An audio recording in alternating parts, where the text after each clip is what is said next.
Et si l'Australie recréait une mer, là où il n'y a que du sable et du sel?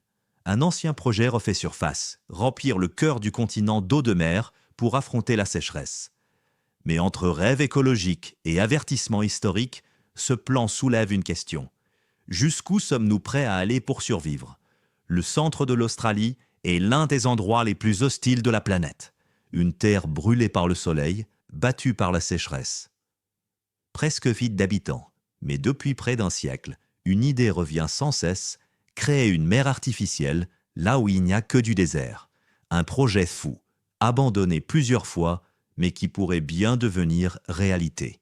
Car aujourd'hui, l'Australie fait face à une crise sans précédent. Sécheresse extrême, incendies dévastateurs, pénurie d'eau potable et un effondrement progressif de son agriculture. Dans ce contexte, des ingénieurs, des investisseurs et même certains responsables politiques redonnent vie à un vieux rêve, faire renaître le lac Eyre, en y déversant des milliards de litres d'eau salée. Mais derrière les promesses d'une mer miraculeuse, d'une nouvelle agriculture et d'un climat transformé, plane le souvenir d'un désastre bien réel, celui de la mer d'Aral. Dans cette vidéo, tu vas découvrir l'histoire oubliée du projet Bradfield. Pourquoi la crise de l'eau pousse l'Australie à envisager l'impensable? Les leçons tragiques de la mer d'Aral. Et les raisons pour lesquelles ce projet pourrait changer la planète ou la condamner. L'idée d'une mer intérieure australienne n'est pas née hier. Elle remonte à l'époque de la Grande Dépression.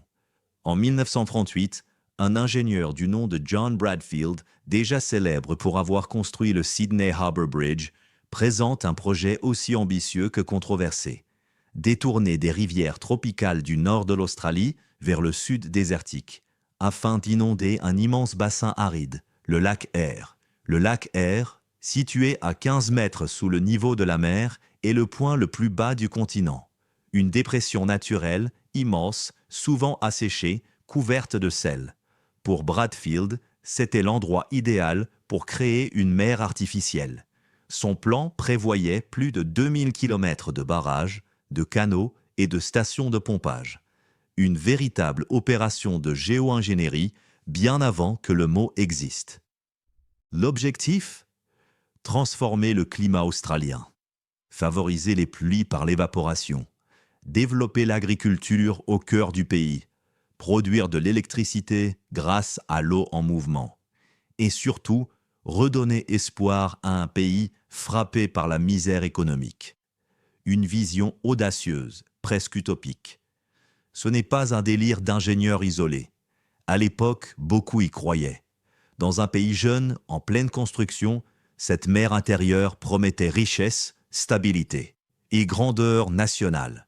Mais très vite, les limites apparaissent. D'abord, le coût. Même avec les technologies de l'époque, il aurait fallu des milliards de dollars. Une fortune pour un pays frappé par la crise. Ensuite, le climat central de l'Australie est redoutable. Les pertes par évaporation sont gigantesques. Les ingénieurs estiment que l'eau disparaîtrait bien plus vite qu'elle ne pourrait être acheminée. Enfin, la salinité du sol rendrait les terres impropres à toute culture. Résultat, le projet Bradfield est abandonné. Il devient une note de bas de page dans l'histoire australienne. Mais il ne disparaît pas totalement. Périodiquement, à chaque grande sécheresse, l'idée refait surface. Et dans les années 2020, face à une crise de l'eau sans précédent, le vieux rêve de Bradfield est sur le point de renaître, avec de nouvelles technologies, de nouveaux enjeux et un monde prêt à tout pour survivre. L'Australie entre dans une nouvelle ère de crise. Depuis 2017, le pays subit l'une des sécheresses les plus sévères de son histoire. Certaines régions ne reçoivent plus de pluie pendant des années. Les villes comme Tamworth ou Stanthorpe manquent d'eau potable. Des fermes, parfois vieilles de plusieurs générations, sont abandonnées. Des millions de bêtes sont abattues faute de pouvoir être abreuvées. Et pendant ce temps, les incendies ravagent les terres, détruisant des zones plus vastes que la Grande-Bretagne et tuant 3 milliards d'animaux en une seule saison.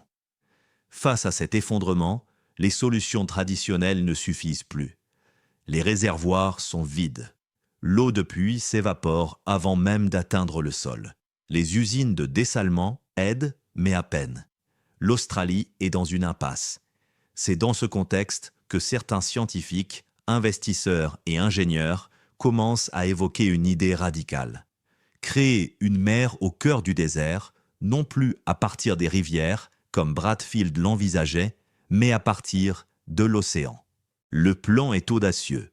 Construire des usines de dessalement géantes sur la côte sud, alimentées par d'immenses centrales solaires. Puis envoyer l'eau douce ou faiblement salée à travers un réseau de pipelines de 600 km jusqu'au lac Eyre. Là, l'eau formerait une mer artificielle, constante, capable de créer un microclimat plus humide, plus stable. Et cette fois, le sel ne serait plus un problème. Il serait extrait, traité et revendu. Ce n'est plus un rêve fou griffonné sur un plan. Les technologies actuelles rendent cela théoriquement réalisable. Israël, les Émirats, l'Arabie saoudite, tous dessalent déjà l'eau de mer à grande échelle. Le coût de l'énergie solaire a chuté de 90% en 15 ans. Le lithium, le magnésium, les minéraux extraits de l'eau sont devenus des ressources stratégiques. Certains y voient l'avenir. Une mer capable de créer de nouvelles villes, de relancer l'agriculture, de stabiliser le climat régional et de faire de l'Australie un leader mondial des énergies propres et de l'eau dessalée. Mais d'autres lèvent le doigt et rappellent un avertissement. L'histoire se répète parfois sous une autre forme. Et une autre mer, bien réelle, a déjà été sacrifiée sur l'autel du progrès. Dans les années 1960, l'Union soviétique se lance dans un projet aussi grandiose que tragique: transformer les déserts d'Asie centrale en champs de coton. Pour cela, les ingénieurs soviétiques détournent deux grands fleuves, l'Amou Daria et le Syr Daria, qui alimentaient autrefois la mer d'Aral, un immense lac intérieur de 70 000 km², plus grand que l'Irlande. Pendant quelques années, tout semble fonctionner. Le coton pousse à perte de vue. Les récoltes battent des records. L'URSS devient le deuxième producteur mondial. Mais rapidement, les conséquences apparaissent. La mer d'Aral commence à reculer. Les ports de pêche se retrouvent à des dizaines de kilomètres de l'eau. La salinité augmente. Les poissons meurent. Dans les années 1980, c'est trop tard. La mer s'est évaporée, laissant derrière elle un désert de sel et de pesticides. Les vents soulèvent cette poussière toxique sur des milliers de kilomètres. Les maladies respiratoires, les cancers, les problèmes de fertilité explosent. La région devient l'un des symboles les plus violents de la destruction écologique d'origine humaine. Et ce désastre avait été prévu. Dès les années 1960, des scientifiques soviétiques avaient averti. Détourner les fleuves, c'est condamner la mer d'Aral. Mais le pouvoir politique a préféré ignorer les alertes. Résultat, un écosystème détruit, une économie ruinée et des millions de vies affectées pour des générations. Alors pourquoi parler de la mer d'Aral dans une vidéo sur l'Australie? Parce que les mécanismes sont étrangement similaires. À climat désertique, une vaste zone inhospitalière, un projet d'ingénierie titanesque pour la transformer en oasis, et une certitude humaine. Cette fois, on sait ce qu'on fait. Mais sait-on vraiment? Les experts le rappellent. Les systèmes naturels sont d'une complexité extrême. Même les modèles climatiques les plus sophistiqués ont leurs limites. Une mer artificielle dans le centre australien, aussi bien pensée soit-elle, pourrait à son tour créer des déséquilibres imprévus. Et c'est là tout le dilemme du projet Inland Sea 2.0. Répéter l'erreur de la mer d'Aral ou inventer une autre manière de faire. Le projet Inland Sea 2.0 n'est pas qu'un rêve d'ingénieur ou un caprice de milliardaire. Il s'appuie sur une réalité dure, implacable. L'Australie manque cruellement d'eau et les conséquences sont déjà là. Agriculture en ruine, villes en pénurie, incendies incontrôlables, exode rural et un coût humain gigantesque. Dans certaines régions, un agriculteur se suicide tous les 4 jours. Alors les promoteurs du projet mettent en avant ces promesses.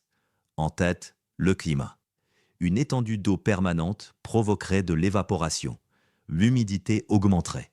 Des pluies locales pourraient revenir dans les zones alentours. Résultat, un adoucissement du climat sur plusieurs centaines de kilomètres autour du lac Eyre. Autre promesse, la relance économique. De nouvelles villes pourraient naître autour de la mer. Alimentées par l'énergie solaire, pensées pour l'avenir, elles offriraient une alternative aux mégapoles côtières devenues hors de prix. Le tourisme aussi pourrait se développer. Imagine des plages artificielles, des marinas en plein désert, une sorte de Dubaï écologique version australienne. Et ce n'est pas tout. Le sel, autrefois considéré comme un poison pour les terres, deviendrait une ressource. Grâce aux nouvelles technologies, on peut aujourd'hui extraire du lithium, du magnésium, du sodium de l'eau de mer, des éléments essentiels pour les batteries, les voitures électriques et l'industrie chimique. En transformant le lac en plateforme d'extraction minérale, le projet pourrait même devenir rentable. Mais à ces promesses s'opposent de nombreux dangers. D'abord, l'impact écologique.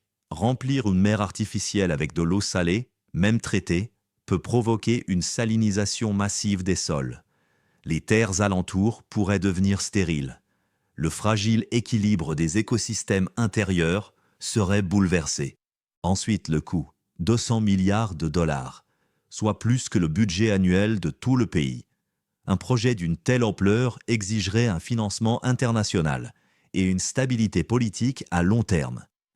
Sans parler de la vulnérabilité des infrastructures. Pipelines exposés aux incendies, au sabotage, aux tempêtes. Enfin, il y a la question humaine, le lac Eyre, que les ingénieurs voient comme un bassin sans vie, est en réalité un lieu sacré pour le peuple aborigène Arabana. On l'appelle Katitanda, et selon leur tradition, les esprits des ancêtres y vivent.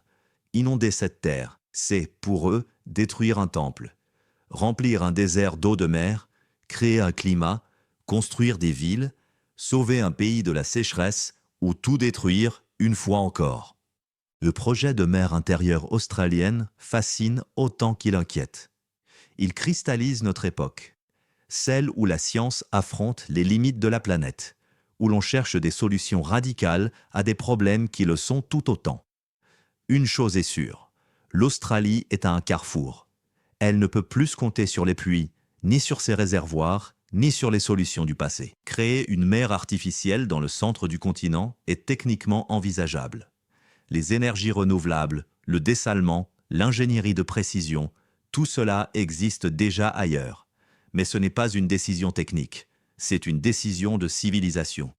Faut-il tout tenter pour survivre, ou devons-nous apprendre à vivre autrement, sans manipuler des équilibres que nous ne comprenons pas entièrement? Et si l'Australie réussit, quel message cela enverra-t-il au reste du monde? Qu'il suffit de dessiner des mers et des rivières pour corriger le climat, ou qu'il faut parfois oser l'impossible pour éviter l'effondrement?